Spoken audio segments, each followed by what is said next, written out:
Siapakah Insinyur Salah Atiyah ini? Mengapa kematian beliau menggemparkan Kairo dengan pemakamannya yang dihadiri lebih dari 1,5 juta orang? Mari kita simak kisah dari Asosiasi Universitas Islam Mesir ini. Al-Kisah dari kampung kecil bernama Tafahna al-Ashraf, distrik Mitghamir, provinsi Dakohliah, Mesir, ada 9 orang sarjana miskin lulusan Fakultas Pertanian. Lalu mereka pun sepakat membuat sebuah peternakan unggas, sembari mencari mitra ke-10.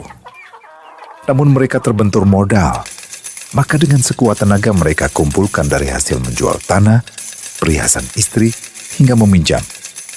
Meski tidak banyak terkumpul, namun mencukupi untuk memulai usahanya. Pertanyaan tersisa, siapa mitra yang ke-10? Insinyur Salah, satu dari mereka pun berkata, "Aku sudah menemukan mitra yang ke-10.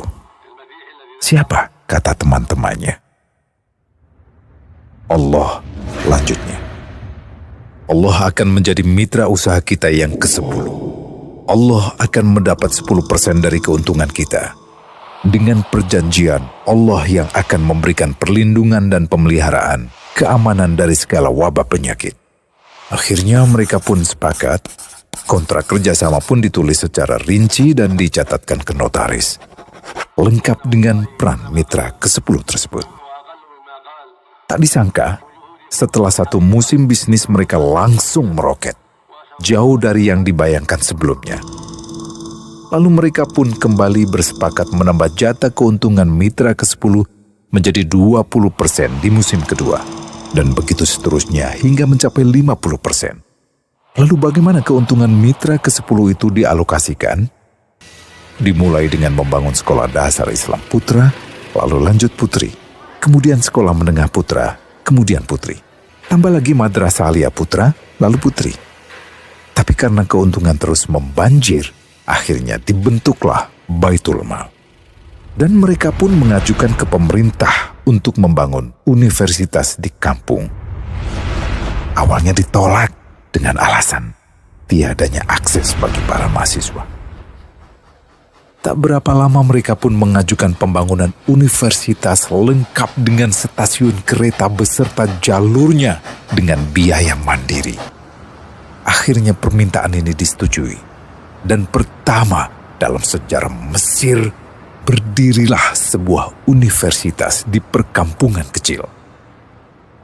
Semakin berkembang, dibangun pula fakultas kedua, ketiga, keempat hingga asrama putri dengan kapasitas 600 kamar. Lalu asrama putra dengan 1.000 kamar.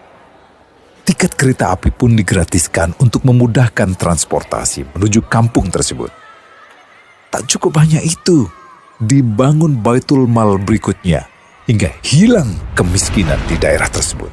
Dan program ini diduplikasi ke kampung-kampung lain hingga bisa dikatakan tak ada kampung yang disinggahi Insinyur Salah kecuali akan dibangun Baitul Mal untuk warga. Bantuan pun diberikan untuk fakir miskin dan para janda. Pemuda pengangguran pun dilatih untuk mengelola perkebunan sayur hingga mandiri, bahkan sampai bisa mengekspor ke negara tetangga. Pada saat panen raya, seluruh penduduk dikirimi paket sayur. Di hari pertama Ramadan diadakan buka puasa bersama untuk seluruh penduduk desa. Mereka memasak dan hadir ke lapangan yang dipenuhi beraneka makanan. Disiapkan juga perabotan untuk gadis-gadis yatim yang ingin menikah. Dan ini semua merupakan sedikit dari banyaknya kebaikan yang dilakukan oleh Insinyur Salah. Hingga pada akhirnya disepakatilah keuntungan perusahaan 100% untuk Allah. Insinyur Salah yang awalnya adalah salah satu mitra usaha berubah menjadi karyawan Allah. Dia hanya menerima gaji, namun dia memberikan Tuhannya syarat agar membuatnya hanya butuh kepadanya dan hanya meminta kepadanya. Inilah sosok Insinyur Salah Atiyah, aktor utama kisah menakjubkan ini. Keikhlasannya membuat ia sama sekali menolak terkenal di media massa. Dan kini, meski orang yang melibatkan Allah ke dalam bisnisnya ini telah wafat, terbayang seluruh amal jariahnya yang selalu mengalir untuknya. Masya Allah. Pertanyaannya, akankah ini hanya menjadi sebatas kisah saja? Atau menjadi teladan bagi kita untuk mengikuti jejaknya?